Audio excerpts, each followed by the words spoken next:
So anyway, is our guest listen, here? guys. Yeah. Our guest is here. I couldn't be more excited either. What a long, remarkable journey we've had, but we are here, and we have the new ECWA Heavyweight Champion. He is a legend.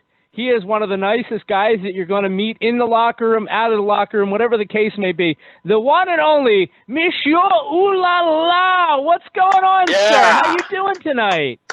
Ooh la la! I love it. Yeah.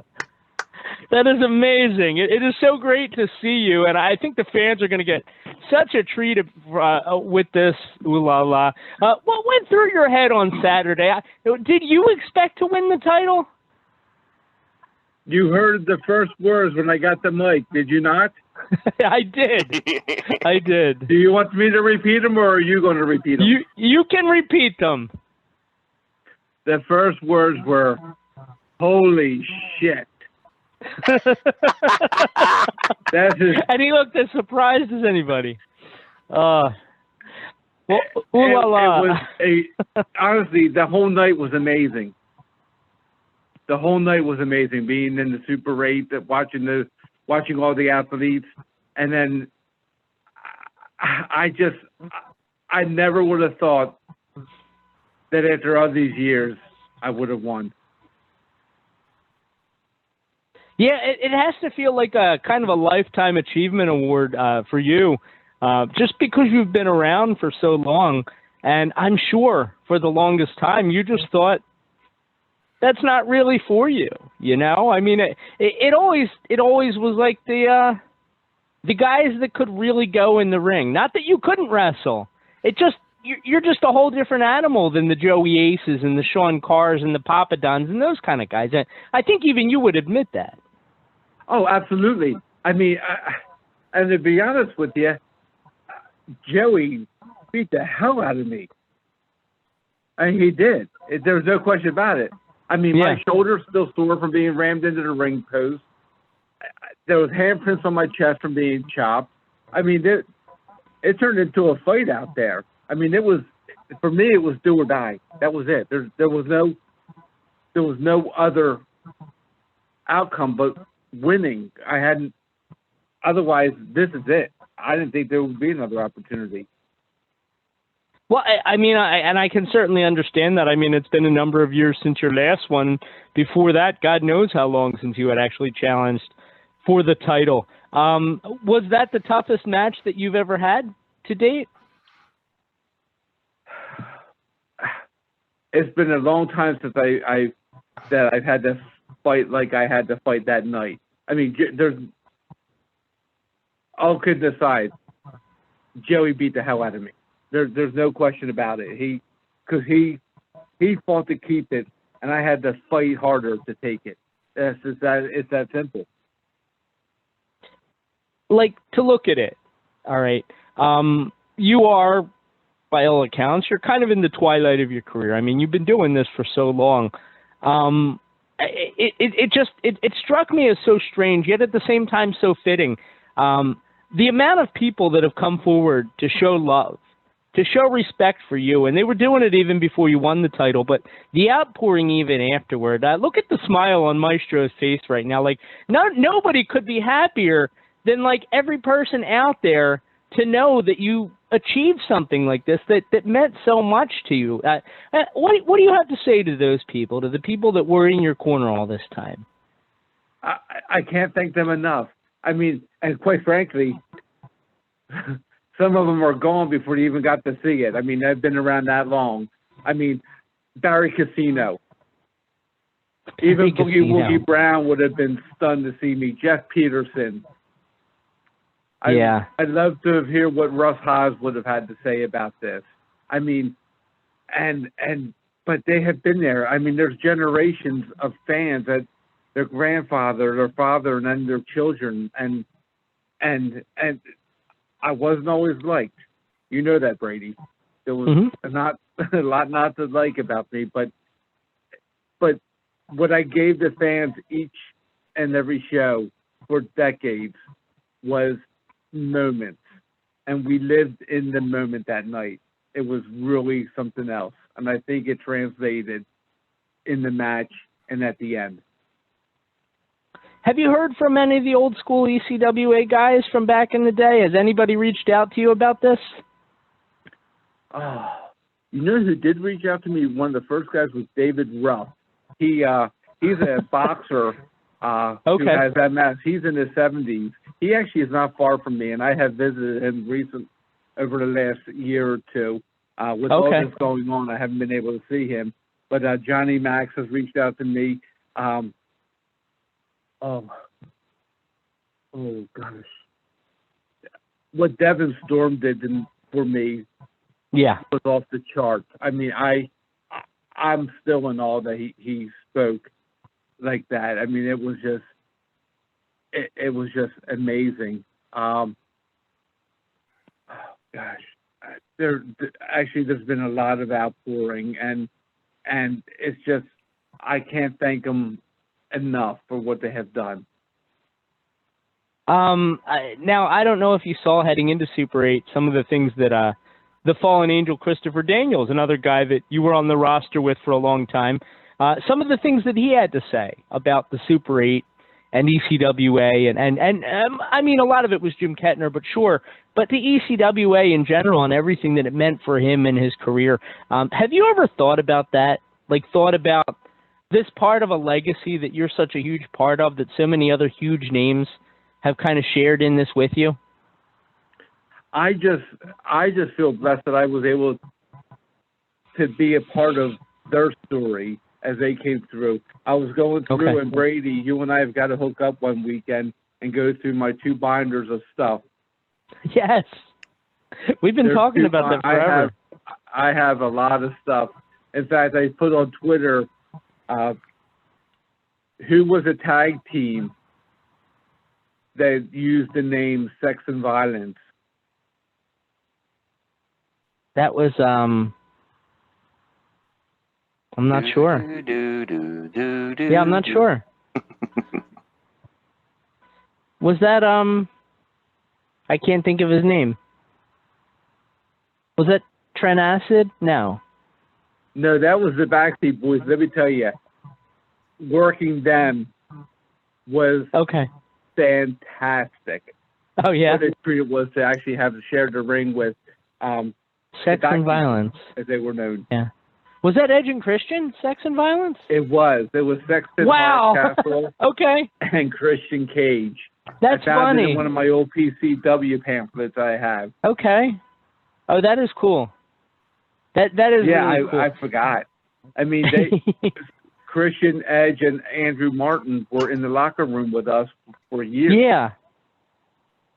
Yeah, and Kevin Kelly, and I mean, there were so many different names that kind of came through around that time. You know, it's funny because anytime I talk to like independent wrestlers in the area, you're always on that bucket list for like somebody that guys want to go against before they're done. I always find that funny, and it's always remarkable to me. But do you realize how transcendent of a name you've kind of become over the years? No, and John Finnegan will tell you I have no idea.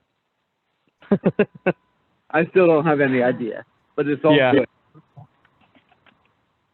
No, it's been one hell of a journey. I can't believe that it's honestly, after the eye injury, I thought it was over.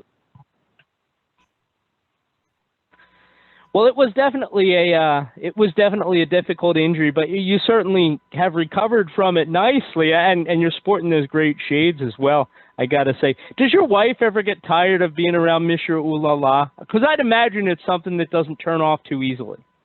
It's exhausting being around me. And she's welcome. That's cool. That is exciting. It's like I said, it was such a cool thing to see. And also the fact that you were like so involved in those early Super 8 shows, you know, not necessarily the tournament, but you were always kind of around them to win it on the 25th anniversary of the Super 8 as well. I found like just the timing of everything was really perfect. It was what I didn't know was was the other thing that I didn't realize that I know I had won the tag team title. I knew I had won the Mid-Atlantic title. I never thought that I never looked at the significance of winning all three. And I think Grand Slam. I was, what's that? Grand Slam. Yeah, I was stunned. And I was going back to an old PWI almanac, and I didn't realize how many years in a row I was in the top 500. I was like, wow. But I will tell you, the day I wasn't in the top 500 was just as rewarding because I knew that someone was given the opportunity that I may have taken. Now, because see, like it's their time now. Yeah, like that kind of humility, that's something that really kind of sets you apart from other people. Why is it that you take that? Obviously, it's like it's just your nature and everything, but like, you know, to be that kind of humble, is that something, did you realize like how much that sets you apart from so many others? No, because that's just who it is, who I am. That's the way it is. Yeah. I mean, honestly, after the I would never in a million years thought that this moment would happen, and I literally credit that to Robert Shields. He tagged me as I made my comeback, even when we had the human tornado.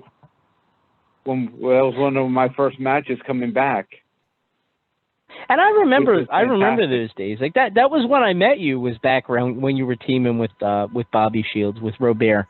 And I mean, I didn't realize how devastating that eye injury had been to you at the time. That was basically a change in your entire it was an eye something, that's for sure.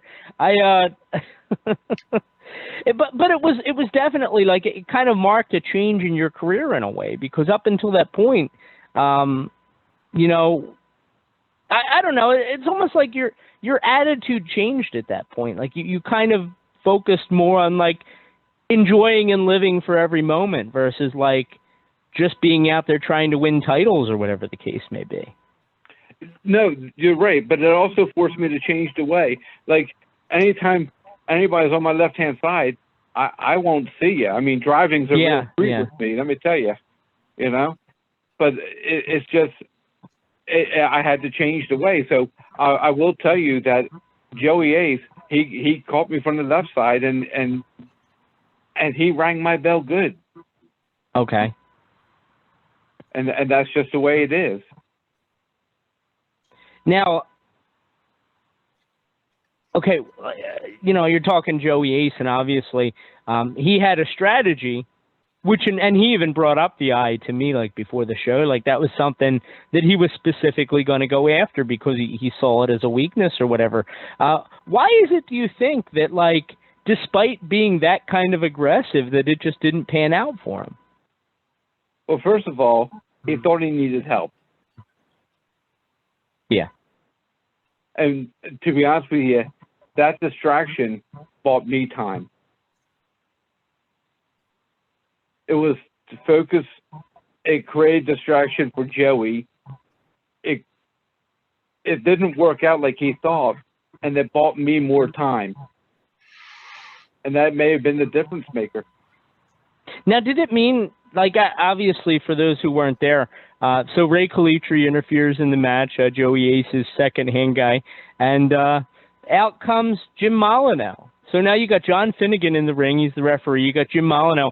Clear Ray Calitri from the ring, double clothesline. How important it was, and obviously Jim Molyneux, intimately involved in the South Jersey wrestling scene and everything. What did it mean to you to have those kind of legends in there when you actually won the match, when you made history like that? It was all part of that moment. It was just, I think my comments that stand for themselves. Holy yeah. You know, I mean, Finnegan. I mean, honestly, to be in the ring with Ray and Joey is. Would you pay attention, Brady?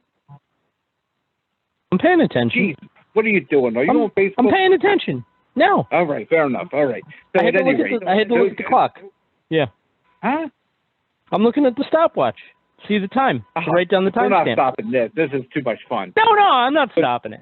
Trust me. It's all about timestamps. Fair enough. But I tell you, I mean, I know that I'm probably going to face. Joey's going to pick his time in choosing when he wants his title shot. I know that. I also know I'm going to be facing one of the marvelous ones at Heat Wave. I know that's coming. Really? And I also know Heat Stroke. I made the same mistake. Heat Stroke. Yeah, it's like Summerfest. I know that, so now at least I got a plan for one of the marvelous ones. And, and I've already spent some time in the ring with them, so I still got some more work to do. Now, in the back of your head, obviously, those guys are the current tag team champions. You guys, you and Jay Deluscious, lost the tag team title quite a while ago now. In the back of your head, are you thinking like, wow, those guys maybe have my number a little bit? Of course I do. I mean, there's plenty of stuff to study from me from over the decade. But those two guys are pretty predictable too. I know that if I'm on those ropes again and Teddy Fine comes at me with that cannonball, I better move. That flip he did on me last time knocked the wind right out of me.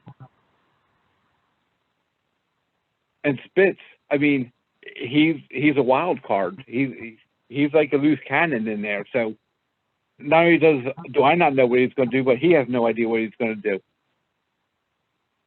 Do you have to admire the marvelous ones and all that they've been able to kind of achieve?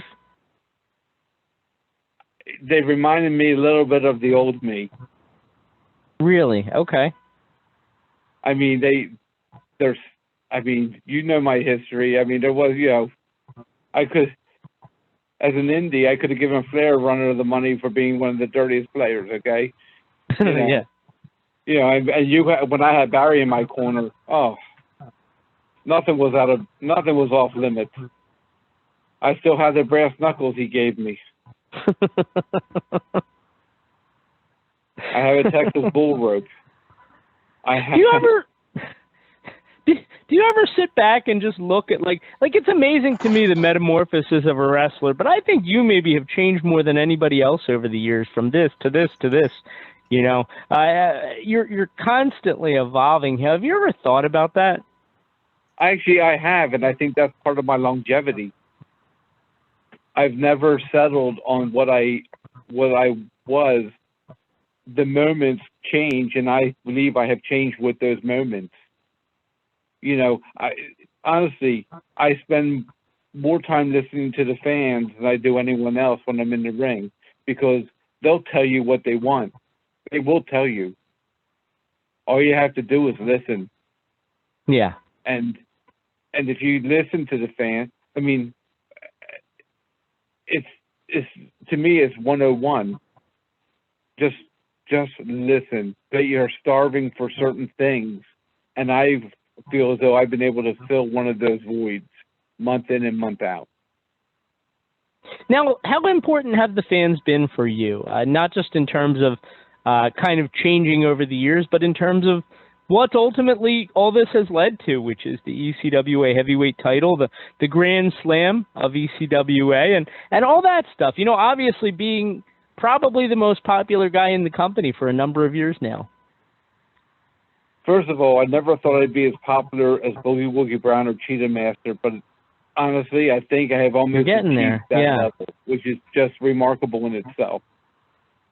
And to be honest with you, as much time as I spent in the ring with them, I ought to know what to do, because, I mean, honestly, that they taught me how to be humble in hindsight. Mm-hmm. Their humility was off the charts. Boogie Woogie Brown, Cheetah Master, and then the whole organization, and I tell you, having watched the evolution, when I first went in there in the ECWA, I was the only person on the roster that had gone to a school, and at that point, I had been at the Monster Factory, and then I had finished additional training by Les and Heidi Lee Morgan. and both facilities between the Monster Factory and Heidi Lee Morgan and her father, and actually Artie Palmer, who was with us too at the time. I mean, I was very well-rounded, and that's probably why I wrestled Ivan Koloff. That's probably why I wrestled Sparky Plug, worked with Bull and Mae Young. Yeah, you were making appearances, and you were doing all kinds of stuff back in the day.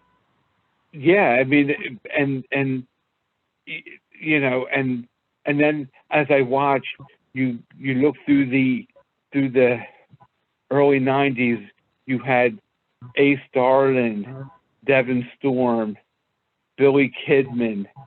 I mean, they spent a lot of time in the locker room. Christian and Edge, they both spent a lot of time in the locker room. And then you started seeing these other kids. Now, to me, they're still kids.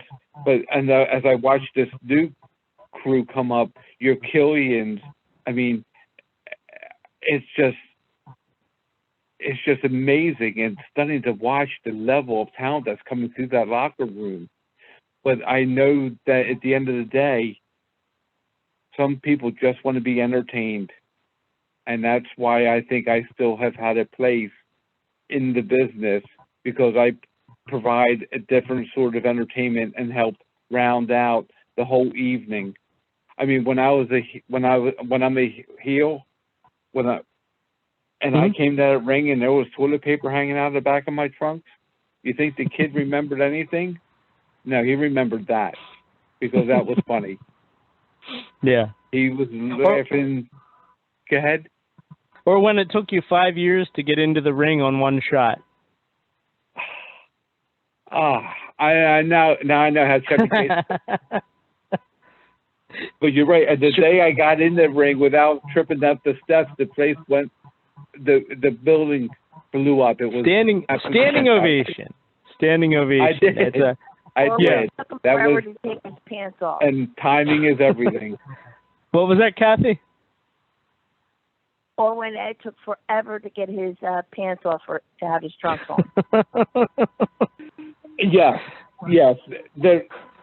I always love that spot. Now it's because now I can't get my pants off because I don't stretch enough.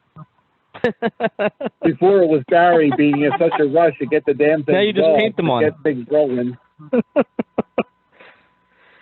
Never mind. I don't know who the hell's asking this time at night, but people might know. You know, you threw so many names. What's that? I said next the dog will be barking. Oh, well, it's that time. You threw so many kind of legendary names. Is it safe to say that the future of ECWA is pretty bright? It's really remarkable to watch. I mean, having gone through Kettner, Mike Tartaglia, and Ryan, and I was this close to buying the ECWA. Wow. But from let Mike? Me tell you, yes. Okay. And I can tell you without question, it is truly in the right hands right now. That's a good crew. It really is. Yeah. I mean, they took Steve Carino's company and ran with it and did a great job. Yeah.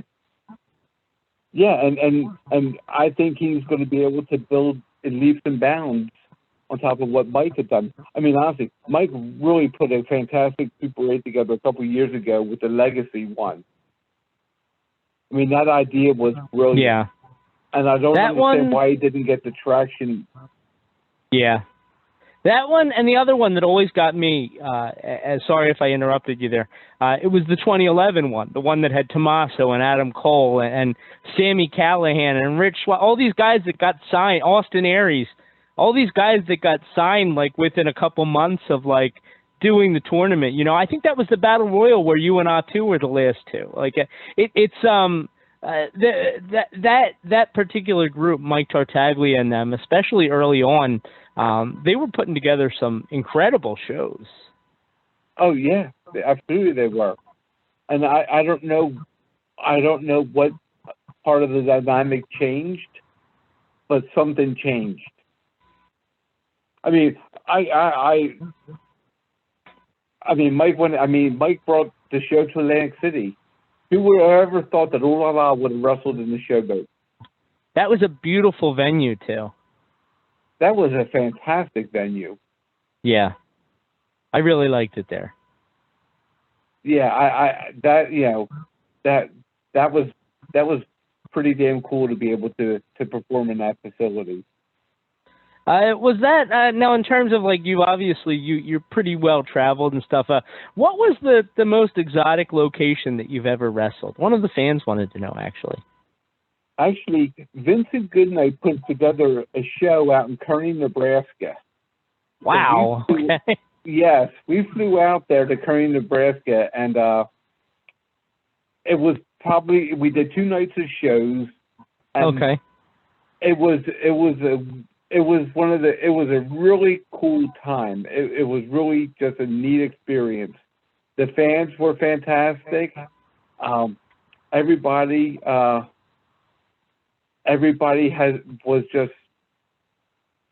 it was fantastic. Actually, another interesting night was the day Kettner, Boogie, and I went down to Ivan Koloff's school. With Cicero was down there, and the gentleman named the Raging Cajun, and that's when I got to work a little bit in his school, and then it was later at Salesianum that I ended up. Before I was Ooh La La, I was Mickey O'Brien, and Mickey O'Brien got about 15 shares by Ivan Koloff. Okay. How do you evolve from Mickey O'Brien to Mr. Ooh La La? Kettner pitched the idea to me, and here we are today. Yeah.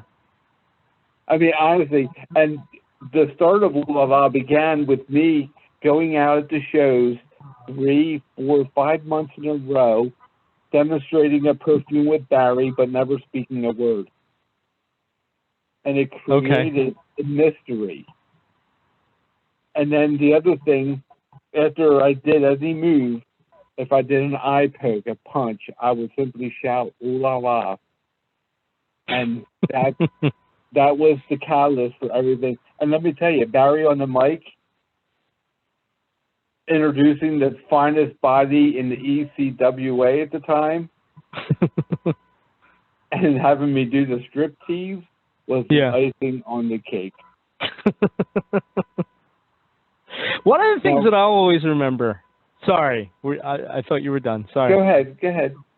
One of the things that I always remember about you is back when you were a bad guy, when I first started coming around, you would come out before the shows, during intermission, and you'd rile up the fans. You'd walk amongst them. You'd be doing some kind of antic all the time, whether it was like pinching your nose with a clothespin or I don't know. He's just always messing with people. Where did that kind of inspiration come from for that? Nobody else was doing it. Drinking on the job, for God's sakes, Brady. All right. Just water. So listen, Just water. Nobody else was doing it.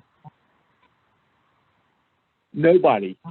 Okay. They were so focused on putting them on what they were doing that night that they forgot the fans. And when Kettner would always ask the faces and the heels to go out there and be visible, I just took it another step and created additional interaction. A lot of times I didn't say anything, but maybe give a dirty look or mumble quietly if a little kid, shut up. Yeah. And then when they told me to shut up and they got yelled at by their mom and dad, then I would laugh at them that they got in trouble. And then at the end of the night when I lost, let me tell you who was yelling and screaming and happy I lost. That little kid. That is cool. Their voices matter. One of the fans also wanted to know, and this is something that I didn't even notice, but Joey Ace didn't technically lose the World 1 title. They wanted to know if you'd be going for that one as well. Well, the target's big enough on my back with the ECWA title. Okay. I've done that at this point. Yeah. I knew that I wasn't sure which. I knew I was going for the ECWA title. Apparently, the paperwork excluded the World One. Mm-hmm. So be it. But still, Joey's missing a belt in him. But still, Joey's what? I'm sorry. He's missing a belt at him. Yes, yeah. You mentioned the target on your back. I can only imagine how it's going to get bigger as time goes on. What are you as a guy? I mean, you're getting up there. What are you as an elder statesman of ECWA? What are you doing to prepare for all these young guns coming after you? If Joey Ace gave you a hard time. I met a conditioning coach is what I did. I learned how to ride a bike again, okay? Okay. But I also know that if I want to play, if these Joey Aces and Ray, I can play their game too. They can have a win. I can do it by disqualification and keep my title. What are they going to do? There you go. Complain? Sounds like you thought it through. I have thought it through. Yeah. They went. How many times have they taken the? How many times have they taken the shortcuts to keep their titles? Well, you're going to find out that was not a one-way street. It goes both ways. Yeah.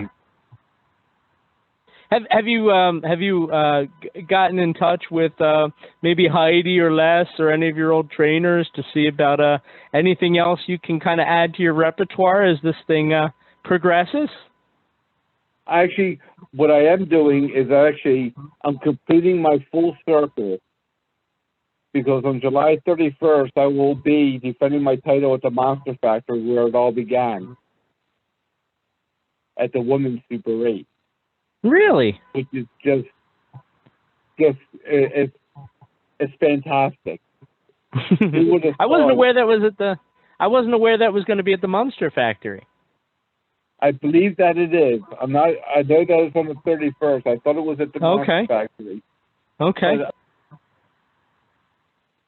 well, I hope I get my invite for that one. Go check your inbox. I will. I will. Nothing yet. I keep refreshing it. Hopefully, Joe will reach out to me. I may have spoken too soon. No, I mean, I don't know. It's okay. I wouldn't worry about it because I'm sure that's where it's headed anyway. I did hear that rumor. So, Mr. Ulala, obviously, you're what, 30-some years into the wrestling business now, and all with I can't claim I'm 28 either. I know. I was just trying to think, like, you've been wrestling since I got into it as a fan, as a little kid. And I remember reading your name in the magazine, even in the mid-'90s. It what kind of an influence did PWI have on like you and your career and everything? I have to tell you that Dan Murphy, Randy McElwitz, Bill Apter, Bill Walsh, and I'm sorry if I've forgotten anybody. Rocket, I believe, was one, but they were beyond fantastic. I mean, they treated me. Even Bill Apter, when I saw him at the 2300 a couple years ago, stopped and said, "Ula," that was pretty neat. You know what I mean? Because I don't know who knows what. I barely know what I know. I just I treat people with dignity. I treat them with respect, and I treat people the way I want to be treated. That's a pretty easy recipe, I think. And I think that's one of the keys, I certainly a key to longevity is respect, and just the fact that you're one of those guys, like, you go to a show, even at your age, you're pushing the broom and helping lift stuff after the show. You say hi to everybody, even the person that you never met that maybe is like stocking the shelves in the back or whatever the hell they do. Like, you're very nice to everybody. And I think the fact that you're not above anybody has definitely given you an incredible reputation over the years, not just in ECWA, but all the independents. Well, I used to have to do ring. I used to do ring crew. You're right. I used to do ring crew. I remember you were for a long something time. happened with the ropes. I drove out to Jersey. Les and Heidi, we took the ropes off of their rings, brought them down to the ECWA for the night, and I took them back the next morning because we still had training to do. I mean, and I will always and continue to thank the ring crew, because at the end of the day, that ring's got to be safe. It's got to be safe for everybody from the first belt to the last belt. And they make, if that ring falls apart, what are you going to do? It just makes it unsafe for everybody. Yeah. And you thank the concession stand people. You thank the people who are taking tickets, the people who are running the building to you.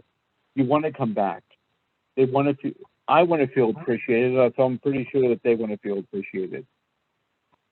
Is that old adage true? Be nice to everybody on the way up because you're going to hit them on the way down as well? Yeah, except I never got up. I just kind of stayed where I've been. But it's all. But you're nice to everybody that passing you. Yeah. I'm just playing. But you're right, because look, I still think I have a nice relationship. Look at Jessica Carr. Look at how fantastic that young woman has done. Oh yeah, referee for WWE now. Yeah, I mean, I had the privilege of sharing the ring with her. Mm-hmm. You know, that's right. I shared the ring with Dawn Marie and did the TV show with Lane DeSantis in Reading, where I alleged that she would call me all hours of the night. I mean, Simon Diamond has always been wonderful to me. And we were talking about people. Billy Fives congratulated me. Mike Tobin reached out to me. I mean, that's cool. You know what I mean? These guys have been fantastic. Billy Fives, Breaker, and I'm sorry if I didn't remember. I mean, it's been a whirlwind of stuff going on. I got another one for you. You're gonna love this. Tommaso Ciampa reached out to me to tell you that congratulations as well.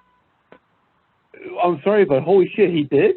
Yeah, he did. Yeah. Holy crap, that's awesome. He's great. Yeah. Oh. I mean, I stayed in touch with him from the Super 8 days back in the day, you know, so. Oh, yeah. Yeah. I mean, you remember his gimmick before he was... What, Thomas Penmanship? Yeah. Yeah. But he was also the lawyer. Yeah. Yes, I remember. But, I mean... Yeah. But, that is really cool that he did. I mean... Yeah. I found out that Fandango follows me on Twitter. How cool is that? Yeah. And why they have not put Fandango and Billy Kay together is beyond me. Well, she's gone now, unfortunately, but that would have been incredible. Absolutely, it would have been. Yeah. I mean, you remember I mimicked Fandango and took the microphone. You've done a couple. You did Fandango. I like the Mega Man thing, or not the Iron Man. I mean Iron Man, not Mega Man. Oh, yeah. Stro, He's teamed up with Shockwave, the breakdancing robot, and he came out dressed like Iron Man. It was amazing. That was actually his suit prior to his new one. Really? Yes. Oh, that's cool. That is really cool. What was not cool was the night I decided I was going to put Christmas lights around me, mocking him, and they plugged them in, and I got burnt to death. But you live and you learn. Yeah. Well, you definitely have lived and you definitely have learned over the years. Monsieur Ulala, do you have any kind of message to the fans, to everybody who's embraced you over the years, who's seen you to this point? Actually, I will tell you that each and every one of them have influenced who I am today. Every fan, every person I share the locker room, you don't think I haven't taken a little bit? I mean, there's good and there's bad in the business, but you take everything, you you sort out what you want from it. But I have learned so much from being around such wonderful, talented athletes, and the fans. Their support was unwavering, and I'll tell you, when I hurt myself, when I crushed my back, that was the catalyst for the turnaround that had begun, and the way they helped me become who I am today, and for that I am eternally grateful. Well, you got lemonades. You got lemon, and you made lemonades, right? So that's the old adage. I did. Yeah. Well, listen, Monsieur Ooh La La, thank you so much for the time tonight. We are up against a commercial break, so I'm going to let you go. But like I said, it was incredible, and we definitely have to do this again soon. I always love. Well, I hope to get together with you over the next 2 weekends. Either I come up to your house or you come to my house, and we'll go through these binders that I have right here. They're pretty definitely. Thick. Definitely. Work in there. Definitely. It might have to be June, but we should definitely do it. I'm on board with that. Yeah. Yes, I'll make time. I will certainly make time. Maybe we could meet in the middle somewhere. Yeah. You take pictures that would be cool. Of whatever you want. Okay. Well, I'm excited to check it out because I'm a fan. So thank you so much, Monsieur Ooh La La, for the time. You are truly amazing. And best of luck with that shiny red new toy. Oh, yeah, the one that looks like a target? I love it. Yeah, big X. Absolutely. I want to thank everybody for tuning in, and thank you guys for having me. It was absolutely a pleasure. And that is the one and only Monsieur Ooh La La. Ladies and gentlemen, I see the callers lined up. Ha ha! Ooh La La! Ooh la la! You're in the room with Brady Hicks. You're the man. So I see the callers are lined up. 914-338-1885. We got to get to the commercial. But on the other side, Ray has a topic he's going to introduce.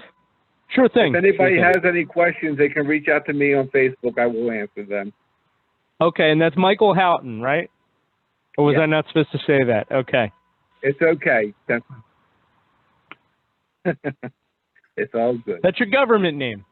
All right. Take care, Monsieur. Thank you. Great to talk to you.